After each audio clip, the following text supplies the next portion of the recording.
Good morning, students. I hope you are well and good at your home. Today, in this section, we are going to discuss about the solubility of gases in liquids. Previous section में हमने देखा था कि हमने solubility solid in liquid में देखी थी. In this section हम लोग डिस्कस करेंगे solubility of gases in liquids के बारे में. देखिए, गैसेस जो हैं वो डिसॉल्व होती हैं लिक्विड्स में and they form homogeneous solutions. Homogeneous solution जैसा आप जानते हैं जहाँ पे कंपोजिशन यूनिफॉर्म होता है थ्रू आउट द मिक्सचर, उसको हम क्या बोलते हैं, होमोजीनियस मिक्सचर बोलते हैं. तो गैसेस जितनी भी हैं वो लिक्विड के साथ होमोजीनियस एक सॉल्यूशन बनाती हैं, होमोजीनियस मिक्सचर बना देती हैं. जो गैसेस हैं उनकी सॉल्युबिलिटी लिक्विड के अंदर कुछ हम कह सकते हैं कारकों पे, फैक्टर्स पे डिपेंड करती है. वो फैक्टर कौन कौन से देखिएगा जरा. Factors on which it depends. क्या क्या फैक्टर्स हैं. नंबर 1 यहाँ पे आता है nature of the solute. Nature of the solute. दूसरा यहां पे आ जाता है नेचर ऑफ सॉल्वेंट. ये तो कॉमन ही है, नेचर ऑफ सॉल्वेंट. नेक्स्ट आता है यहां पे टेम्परेचर, टेम्परेचर ऑफ सॉल्यूशन. और चौथा है प्रेशर. ये फैक्टर्स हैं जिन पे सॉल्युबिलिटी, गैसेस की सॉल्युबिलिटी डिपेंड करती है लिक्विड के अंदर. ठीक है स्टूडेंट्स. नाउ हम डिस्कस करते हैं एक एक करके इनको. ठीक है. सो सॉल्युबिलिटी देखिए, जो गैसेस हैं, different kinds of gases we have, सबकी सॉल्युबिलिटी एक सी नहीं होती है. कुछ ज़्यादा घुलती हैं, कुछ कम घुलती हैं. ठीक है. जैसे फॉर एग्जाम्पल अगर हम बात करें यहाँ पर कुछ गैसेस की, लाइक हमारे पास गैसेस हैं, हाइड्रोजन है, ऑक्सीजन है, हीलियम है. ठीक है. They are very slightly soluble in water, very less soluble in water. बहुत ही कम सॉल्युबलाइज होती है ये. The extent of solubility is very less among these gases in water. Whereas अगर हम बात करें अमोनिया की, अमोनिया है यहाँ पर. अमोनिया कह सकते हैं आप, सल्फर डाइऑक्साइड कह सकते हैं, सल्फर की oxide.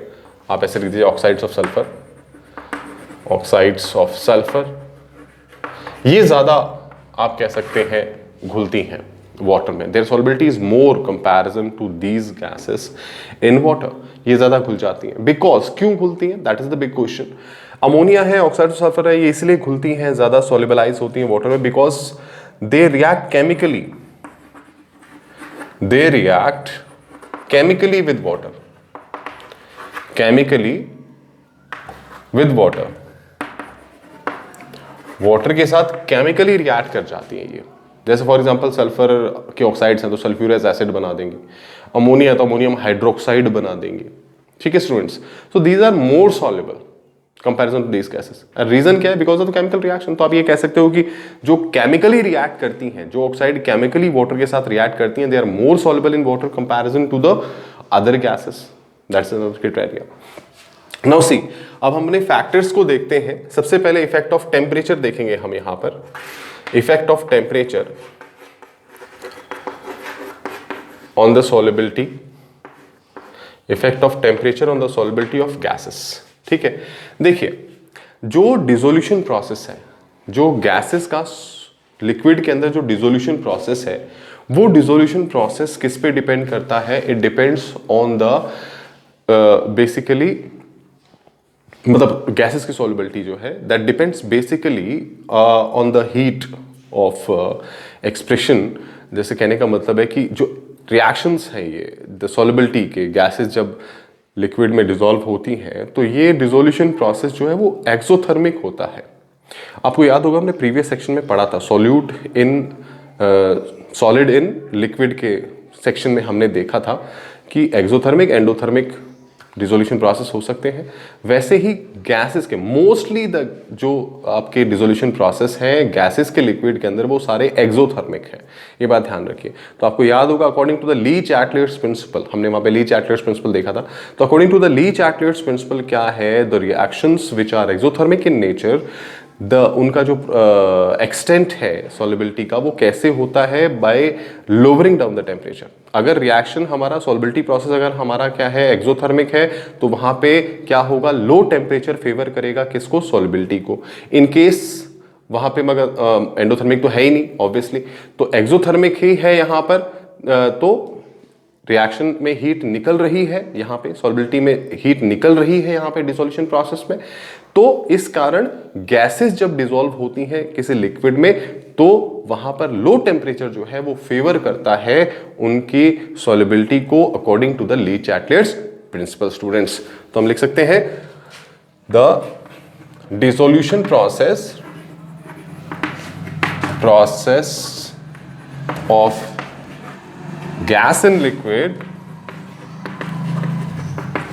is a exothermic process. Okay, it's a exothermic process. So according to the Lee Chateliers principle,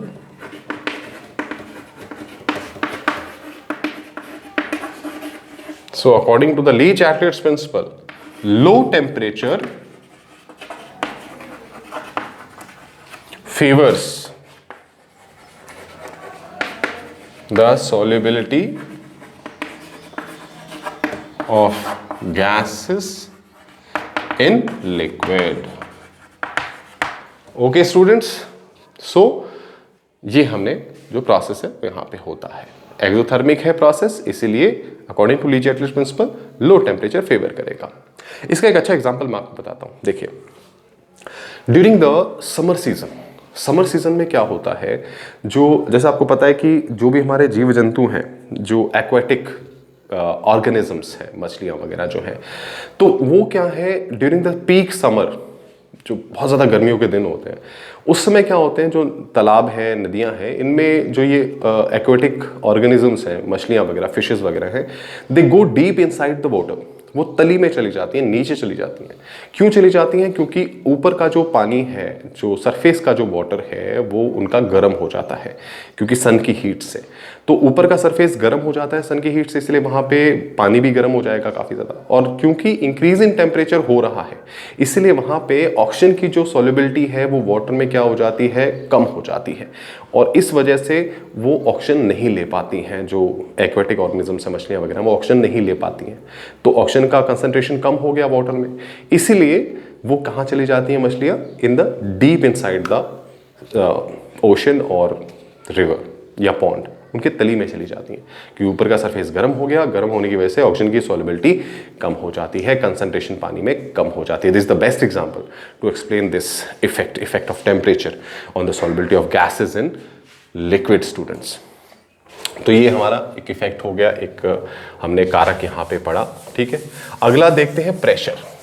next जो हमारा फैक्टर है दैट इज प्रेशर।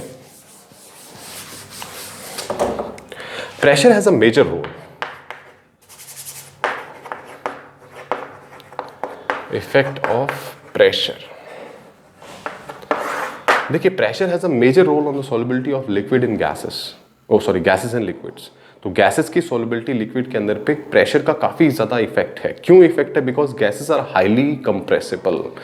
सबसे ज़्यादा कोई मैटर अगर कंप्रेस होता है तो वो कौन होती हैं? गैसेस होती हैं। आपने देखा भी होगा सोडा बॉटल के अंदर प्रेशराइज करके CO2 भरी जाती है। हमारे गैस सिलेंडर्स होते हैं, LPG है, CNG है, उनमें काफ़ी ज़्यादा प्रेशराइज करके वो भरी जा सकती है। तो हम मतलब एक थोड़ी सी स्पेस में क्या है, बहुत ज़्यादा वॉल्यूम गैस का भर सकते हैं, क्योंकि उसको मॉलिक्यूल्स को हम कंप्रेस कर सकते हैं, गैस के मॉलिक्यूल्स को। ये आपने प्रीवियस क्लासेस में पढ़ा भी है। तो प्रेशर का एक बहुत ही मेजर इफेक्ट है, आप कह सकते हैं किस पे? Solubility of gases in liquid में। डायरेक्टली अगर हम देखें तो pressure is directly proportional to the solubility of gases in liquid. तो यानी आप ये कह सकते हो by increasing temperature, by increasing pressure solubility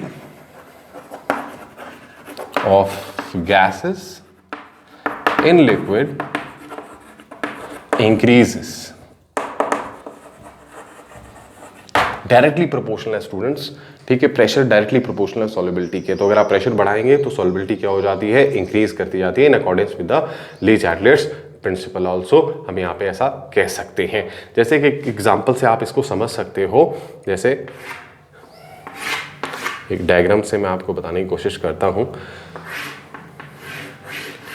यहाँ ये एक हमने पिस्टन ले लिया है, दिस इज अ पिस्टन। यहाँ गैस के मॉलिक्यूल्स हैं, मान लीजिए these are the gas molecules, और ये हमारा लिक्विड सरफेस है। जब आपने कोई प्रेशर अप्लाई नहीं किया है तो उस समय जो सॉल्युबिलिटी है मॉलिक्यूल्स की वो बहुत ही कम है। देखिए यहाँ पे 2 ही मॉलिक्यूल आपको दिखाई दे रहे हैं। बट एज सून एज आप क्या करते हो, when ever you apply the pressure on it, अब पिस्टन को मैं क्या नीचे प्रेस कर दिया मैंने, अब ये पिस्टन क्या है नीचे प्रेस कर दिया, यहाँ पे मैंने क्या लगा दिया, प्रेशर लगा दिया है। I applied the pressure on this piston, तो अब क्या है यहाँ पे जो सॉल्युबिलिटी है वो इंक्रीज कर गई है। गैसेस के जो मॉलिक्यूल्स थे ये हमारे गैसेस मॉलिक्यूल हैं, दीज आर गैस मॉलिक्यूल्स, ठीक है। ये गैस मॉलिक्यूल है, प्रेशर लगाया तो गैस मॉलिक्यूल की सॉल्युबिलिटी यहाँ पे कंसंट्रेशन बढ़ गई है लिक्विड के अंदर। This the best example to show this thing, ठीक है। ये एक एग्जांपल से मैंने आपको यहाँ पे ये डायग्रामेटिकली आपको शो किया है कि कैसे ये होता है, यहाँ पर सॉल्युबिलिटी कैसे इंक्रीज करती है। तो जब हम बात कर रहे हैं प्रेशर की इफेक्ट की सॉल्युबिलिटी पे, ठीक, गैसेस की सॉल्युबिलिटी पे, तो यहाँ पे क्या है, एक साइंटिस्ट थे जिनका नाम हेनरी है। तो हेनरी ने एक लॉ दिया, स्टडी किया इसको इफेक्ट को, ठीक है, विलियम हेनरी ने। सो डब्ल्यू हेनरी ने इसको स्टडी किया solubility of gases in liquid को, ठीक है। तो उन्होंने एक लॉ दिया इसके अकॉर्डिंग कि भाई क्या प्रोसीजर क्या होता है। उन्होंने हेनरीज लॉ ने ये बात बताई कि जो मास है dissolve per unit volume of the solvent eight a constant temperature, जो वो डायरेक्टली प्रोपोर्शनल किसके होता है, pressure applied on the gas, ठीक है। उन्होंने ये क्या, ये जनरल टर्म है, ठीक है, हेनरीज लॉ का जनरल टर्म है। इसको मॉडिफाई भी किया गया था, सबसे पहले टर्म तो यही आया था, फिर इसको मॉडिफाई किया। उन्होंने ये बताया कि जो partial pressure of the gas है, हम इसको हेनरीज लॉ को ऐसे कह सकते हैं, हेनरीज जो लॉ है उसको हम ऐसे बोलते हैं, Henry's law can be say that कि the partial pressure of the gas in the vapour phase directly proportional to mole fraction. That means partial pressure of a gas is directly proportional to the mole fraction of the gas in the solution। यानी P is directly proportional to Xi या x और P is equal to KH(x). ये है Henry's law. So Henry's law क्या कहते हैं, Henry क्या कहते हैं कि the partial pressure of a gas is directly proportional to the mole fraction of the gas in the solution. यानी सीधा सीधा इससे पता चल रहा है कि प्रेशर डायरेक्टली प्रोपोर्शनल है किसके, कंसंट्रेशन के, क्योंकि मोल फ्रैक्शन क्या होता है, कंसंट्रेशन को एक्सप्रेस करते हैं हम। अभी हमने पीछे पढ़ा ना, जो मोल फ्रैक्शन है उसमें हम कंसंट्रेशन को एक्सप्रेस करते हैं, ठीक है, और प्रेशर तो है ही यहाँ पे। तो partial pressure is directly proportional to the concentration term, यानी प्रेशर बढ़ाओगे कंसंट्रेशन बढ़ेगी, प्रेशर घटाओगे कंसंट्रेशन कम हो जाएगी। So this is the law which gives you the direct idea of the solubility of gas in liquid, कि जैसे से आप प्रेशर बढ़ाते जाते हैं वैसे वैसे क्या बढ़ती जाती है, आपकी जो कंसंट्रेशन है सॉल्यूट की वो क्या होगी, सॉल्यूशन में बढ़ती ही जाएगी।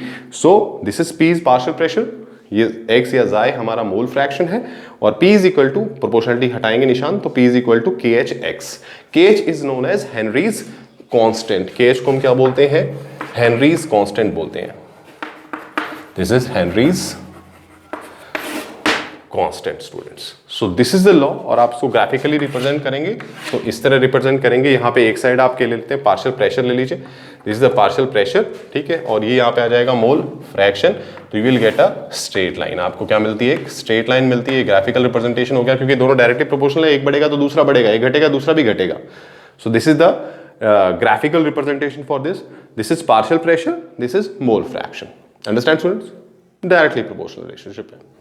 तो इस तरह हेनरी ने क्या दिया, एक हम कहते हैं फॉर्मूला दिया, एक लॉ दिया जो सॉल्युबिलिटी को, गैस की लिक्विड में सॉल्युबिलिटी को एक्सप्लेन करता है। आई होप आपको समझ में आएगा students. In case you have any doubts, you can contact me on a WhatsApp number. Thank you students.